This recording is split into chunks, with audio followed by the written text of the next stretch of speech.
Hello, I'm Severin Suzuki speaking for ECHO, the Environmental Children's Organization. We're a group of 12 and 13-year-olds trying to make a difference. Vanessa Suddy, Morgan Geisler, Michelle Quigg, and me. We've raised all the money to come here ourselves, to come 5,000 miles to tell you adults you must change your ways. Coming up here today, I have no hidden agenda. I am fighting for my future. Losing my future is not like losing an election or a few points on the stock market. I am here to speak for all generations to come. I am here to speak on behalf of the starving children around the world whose cries go unheard. I am here to speak for the countless animals dying across this planet because they have nowhere left to go. I am afraid to go out in the sun now because of the holes in our ozone.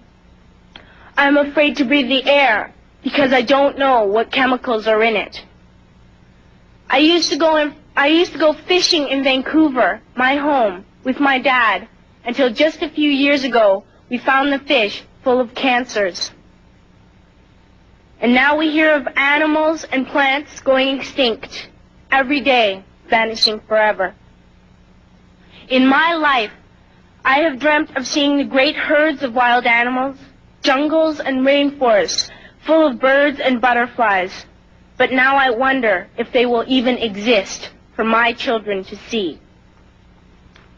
Did you have to worry of these things when you were my age?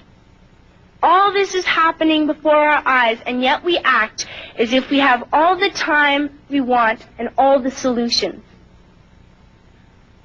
I'm only a child, and I don't have all the solutions. But I want you to realize, neither do you. You don't know how to fix the holes in our ozone layer. You don't know how to bring the salmon back up in a dead stream.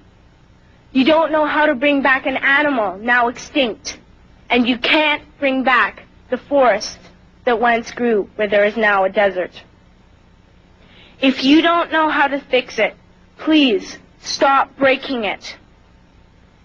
Here, you may be delegates of your government, business people, organizers, reporters, or politicians, but really, your mothers and fathers, sisters and brothers, aunts and uncles, and all of you are someone's child. I'm only a child, yet I know we are all part of a family, 5 billion strong. In fact, 30 million species strong. And borders and governments will never change that. I'm only a child, yet I know we are all in this together and should act as one single world towards one single goal. In my anger, I am not blind, and in my fear, I am not afraid of telling the world how I feel. In my country, we make so much waste. We buy and throw away, buy and throw away, buy and throw away, and yet northern countries will not share with the needy. Even when we have more than enough, we are afraid to share. We are afraid to let go of some of our wealth. In Canada, we live the privileged life, with plenty of food, water, and shelter. We have watches, bicycles, computers, and television sets. The list could go on for 2 days. 2 days ago, here in Brazil, we were shocked when we spent time with some children living on the streets. This is what one child told us. I wish I was rich. And if I were, I would give all the street children food, clothes, medicines, shelter, and love and affection.